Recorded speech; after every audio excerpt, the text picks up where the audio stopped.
Well, good day and welcome once again to the Genius Path. I'm Steve Bonenberger, and what an honor it is to be with you, our audience, and thank you for the great support that you give us each and every day.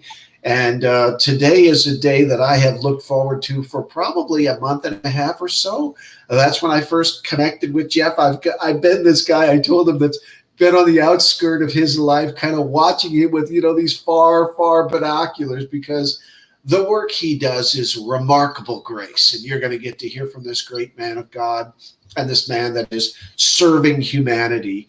And what I love most about our program, folks, is we get to bring this whole kind of cornucopia of human beings to you, don't we? We bring people that are in the very, most broken parts of their life.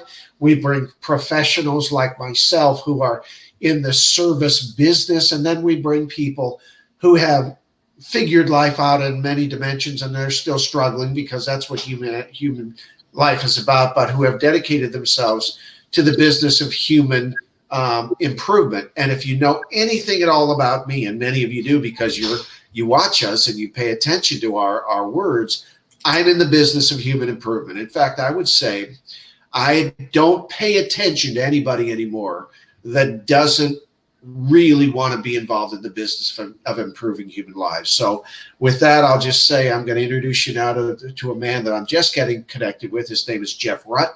He is the chairman and the founder of Keystone Custom Homes in Pennsylvania and Maryland. And he's been at this a long time, and I am honored to have him on our program. Jeff, it's good to finally get to see you, sir, and connect with you.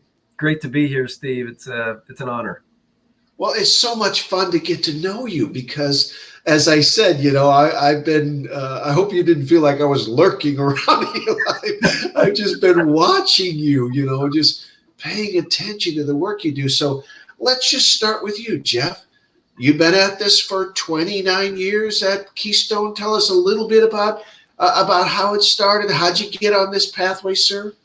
Yeah, well, you must have to go back a little bit. I grew up in a dairy farm, learned at 10 years old to work really hard. My dad got me up at 4 a.m. and learned about discipline and hard work, which I really appreciated, years later. Not so much right then. At 20 years old, literally bought the farm. My parents were divorced when I was 13. And it was kind of a very dysfunctional upbringing, but God was guiding my path. My pastor at the time really kind of took me under his wing, got focused a lot on missions and really joining and actually starting a couple Bible studies. After quite a few years of farming about 200 acres on a dairy farm and realizing that 300 bovines can be really needy, decided that I'd get into something with, low risk and low hours, like real estate and, new home construction. So, started just selling real estate the first few years. But then in 92, got connected to a construction manager who I hired and just started building homes for I was doing the marketing already because I was in the real estate business. Hired a construction manager. We built 12 homes the first year and have grown it. We're probably going to build something a little over 500 homes this year, averaging around $500,000 each here in South Central PA and Northern Maryland. We've been blessed and honored to win the America's Best Builder Award 3 times. We were the first builder in the country to do that. So that was quite an honor, but lots of bumps and bruises along the way. It didn't just happen. It's been a challenging journey. And it has to be, one of the principles of the Genius Path is that there's got to be what we call volcanic activity. In other words, there's got to be disruptions. There's got to be, things that spurt fire. There's got to be things that break apart. And so it's a testimony to you and to your grit that you've stayed in there. His name is Jeff Rutt, folks. You can find him at KeystoneCustomHomes.com, KeystoneCustomHomes.com. And if you live in the Pennsylvania, Maryland, northeast part of our nation, you go to him if you're looking for a home, because this man he's a special, special soul. And Jeff, so you've been at that for 29 years, and I admire that, sir. And now, though, we want to talk about the thing, because I asked you, where do you want to focus your time? Because I've known a little bit about your Hope International, but you said, Steve, let's spend some time there. Let's dwell on that. And of course, that's where my heart always is with anything that has to do with improvement. Of course, putting people in houses is human improvement at the most fundamental level. But if you can, sir, give us a little glimpse into Hope International. You mentioned you started it 23 years ago. What is it? How does it work? Who does it serve? Let our folks know something about it. Could you do that, please? Yeah, so going back a couple years before starting Hope International, I'd been very focused on missions while on the dairy farm. But as I said, those 300 bovines were really needy. So not a lot of opportunities for short-term missions trips. So when we sold the cows, got off the farm, took a lot of short-term trips, got involved with some committees at our church. One of them was a Ukraine committee, which we had a partnership with Slavic Gospel Mission to serve a church in Zaporozhye, Ukraine, of all places, and just got to know the people there, really loved them. They were going through a lot of hardship with the collapse of the Soviet Union in the early to mid 90s. Just significant poverty and just depression and just a lot of spiritual and financial and social and personal issues.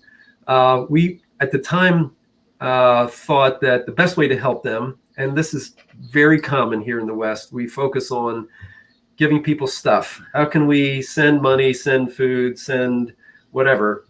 So we started sending containers of food and medical supplies in the mid 90s. Actually, did that for 4 or 5 years in a row. And about 3/4 of the way through that, like around year 4, the pastor sat me down at dinner one night that we were working with in Zaporozhye and said, Jeff, we really appreciate your heart, the heart of the people that you're working with at the church, but your helping is hurting. Wow. And it just really hit me like, wow, we've been pouring ourselves into this, raising funds, taking our vacation time, to send, go over with these containers. But the way we were doing it was actually hurting the very people we were trying to help. There's a book written by a guy by the name of Robert Lupton out of Atlanta called Toxic Charity. And he talks about the 5 steps of downward, kind of the dark downward spiral of charity that when people try to help someone by giving them gifts or stuff, that what can happen is that first gift, there's appreciation. So everybody's happy.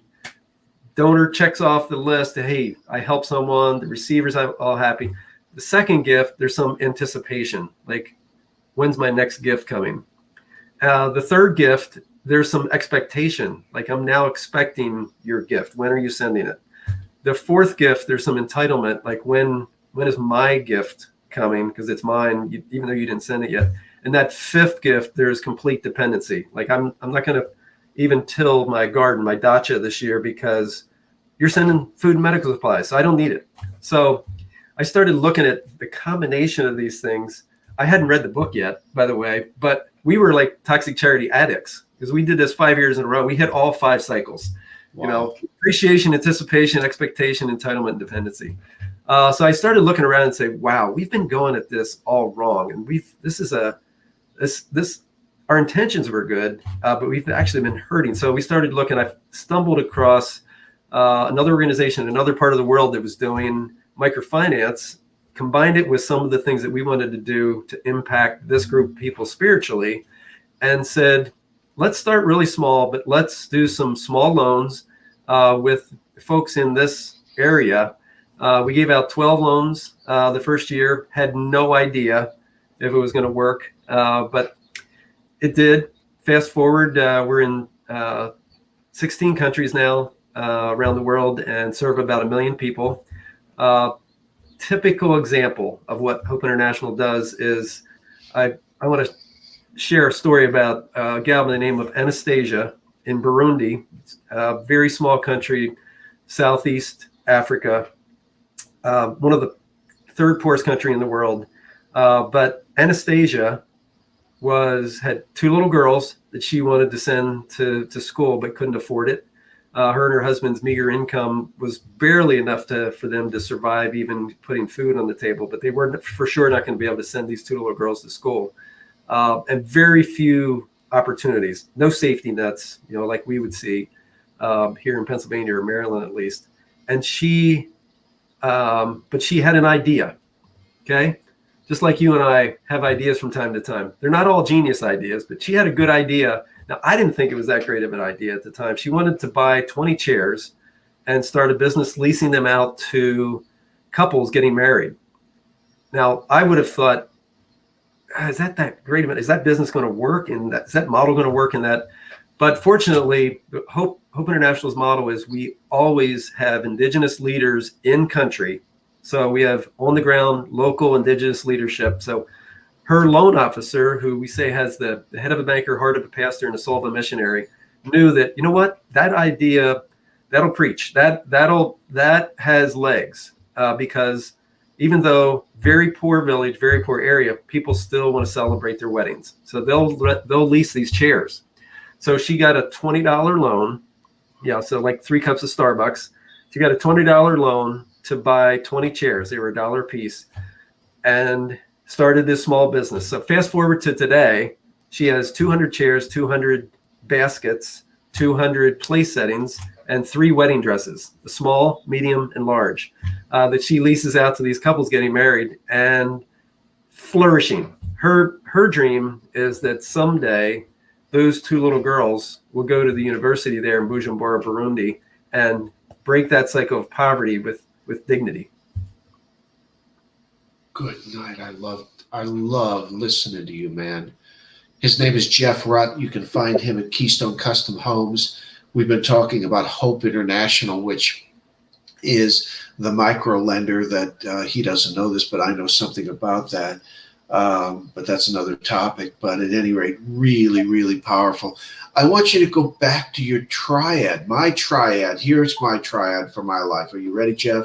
I'm ready. Reconciliation, restoration, recovery, reinvention. That's people who know me know that's the triad of the genius path. Now, give us your triad. I heard it, but it was way too quick. Give it to me again.